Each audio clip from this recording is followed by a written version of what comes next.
Magandang araw po sa inyong lahat, Gubat Channel.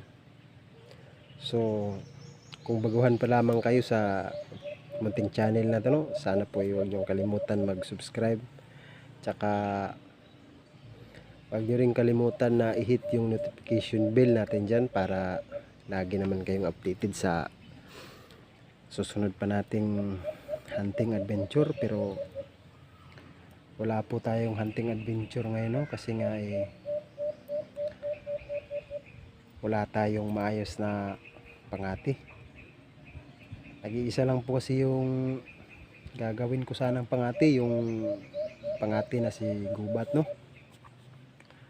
So i-update ko po kayo ngayon sa nangyari po sa training natin na si Gubat. So kita nyo naman sa thumbnail na to, no? Ito po yung araw na nilipat po natin si Gubat sa dapuan, no? Kasi para po madali pong makarecover, madali pong tumubo yung balahibo niya sa buntot, no? So di po natin inaasahan, no, na mangyayari yun sa kanya, no? Kasi may kumain kasi kay Gubat, no, sa under training natin. Paano lang yung natira. So kita nyo naman yung galawan sana ng ating under training. May potential talaga na magiging katian. So di po natin inaasahan. Nagsisimula na sana ako na gumawa ng katian, no? Magiging katian sana yun. So, may kumain po kasi sa kanya. Di namin alam kung ano, no? Posible naman na pusa, napakataas po ng nilagyan ko sa dapuan kay Gubat. Kasi pati po mga manok na maliliit dito sa amin nadali rin, no? Pati pa yung alaga natin kasama. So sayang, magsisimula naman tayo nito sa umpisa. Alam nyo po kasi mga ka-idol, no, ang pinakahirap po sa isang hunter, alam nyo naman yan, sa mga hunter po dyan, no, naranasan nyo na gawin yung pinakamahirap na gawain bilang isang hunter, yung pagtitrain po ng gawing pangati. Kung mahirap, na-try ko na yun na mag-train, no, napakahirap talaga, lalo na pag yung gawin mong pangati medyo mailap pa. Kung maliit lang po yung pasensya mo, huwag ka na lang magti-train, kasi di po basta-basta yung mag-train po ng gawing pangati. So yun na sana yung umpisa natin, no, para magkakaroon tayo ng pangati talaga. So napakasayang. So ito po yung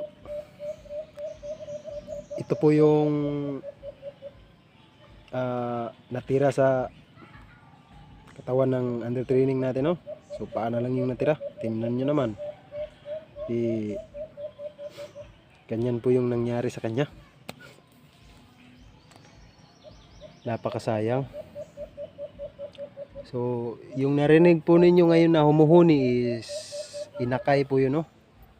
So ito po yung inakay ko na di po natin na-train talaga. Napakasayang. Lakas humuni, pero dala ko na to sa Gubat, pero napakalakas talagang humuni sa Gubat. So kaso lang pag may alpas po na lalapit sa kanya, di siya umaarte, no, walang galawan. So nalayas na lang talaga yung alpas, kasi di naman siya gumagalaw pag may alpas na lalapit sa kanya. Di po parehas kay no, kay Gubat. Under training pa lamang iba na yung galawan. So sayang, mag-i-improve pa talaga sana yung galawan ni Gubat hanggang sa magiging katian na siya, no? So magsisimula na naman tayo sa umpisa, no? Napakahirap po kasing mag-train ng isang gawing pangati. So tingnan nyo po yung huli ni Gubat no, nung thumbnail na unang hunting natin sa kanya, hunt number 1. So ito na po yung nilagay ko dito sa cage no. So kasi ito pong huli ni Gubat humuhuni na pa konti-konti. Pero tingnan lang natin kung ano ba yung papakita ng alpas na to no, kung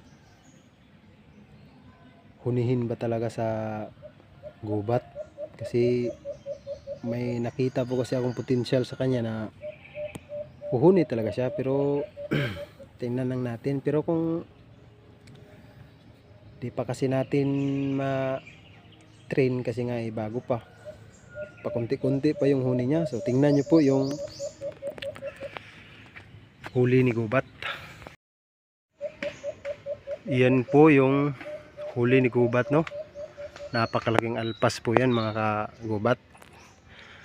So dito po natin siya nilagay no, sa cage na nilagyan natin kay Gubat dati. Kasi yun po yung yan po yung pinakaunang huli niya sa hunt number 1. Pero kaso nga lang inadisgrasya po yung under training natin no. So ito po papangalan ko po nito si Pampam no. Ito po si Pampam. Humuhuni na to pa konti-konti at saka medyo di na po gaano mailap no. Pero tingnan nyo naman yung paa niya no. Parang di na po siguro yan maka-recover kasi ganyan po kasi yung nangyari sa kanya. Kasi sa trap po natin no, napaka dikit po ng kapulot na nagamit natin no, kasi napakabago pa. So yan po yung huli ni Gubat.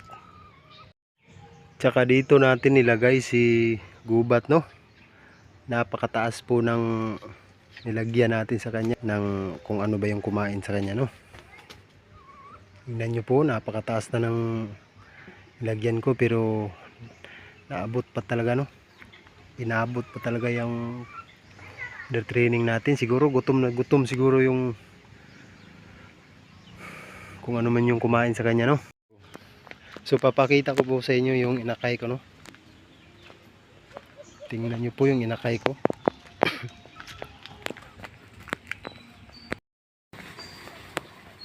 Ito po yung inakay ko mga ka-Gubat no. Napakalakas po nitong humuni, pero di po nga natin na train kasi nga po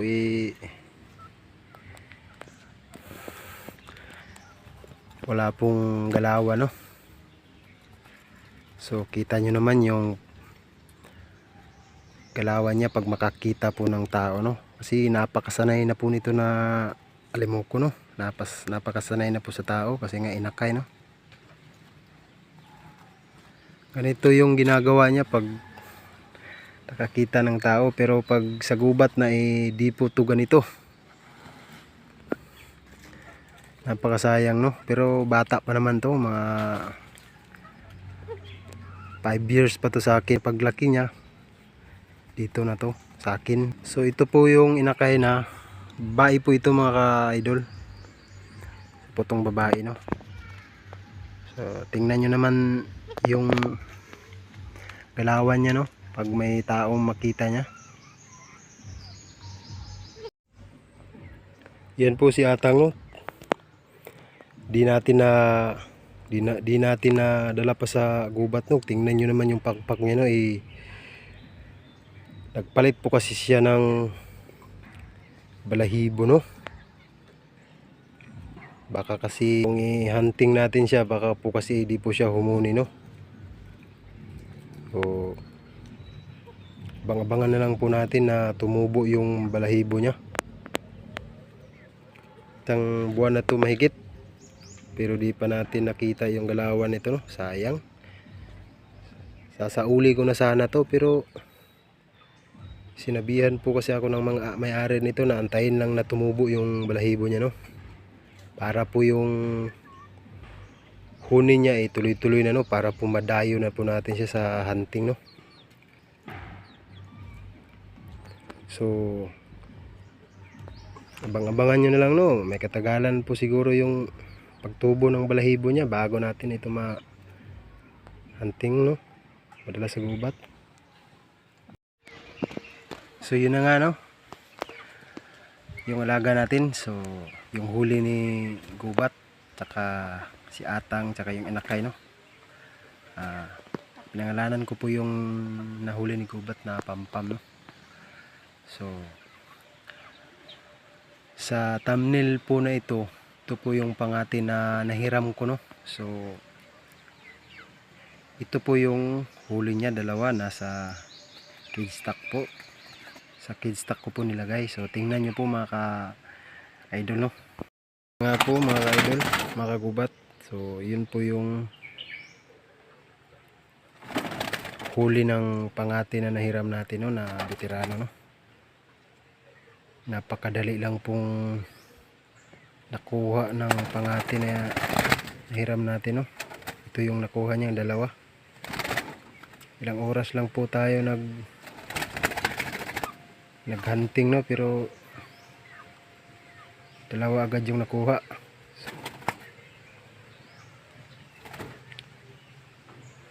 So tingnan po muna natin, no, kung sino po yung huhuni sa kanilang dalawa, no? Kasi magsisimula na naman tayo, no, na gumawa ng under training kasi nga na-damage po yung under training natin na si gubat, sayang.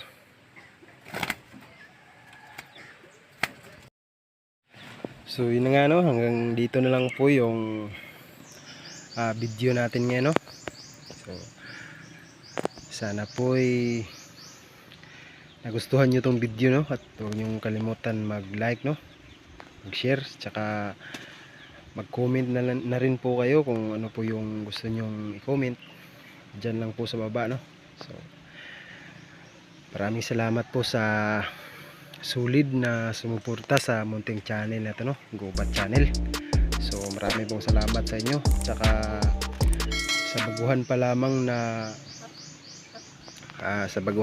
sa channel na ito, no, huwag nyo pong kalimutan na mag-subscribe, tsaka huwag nyo rin pong kalimutan na i-hit po yung notification bell natin dyan para lagi naman kayong updated sa gagawin pa nating hunting adventure, gagawin nating video, no.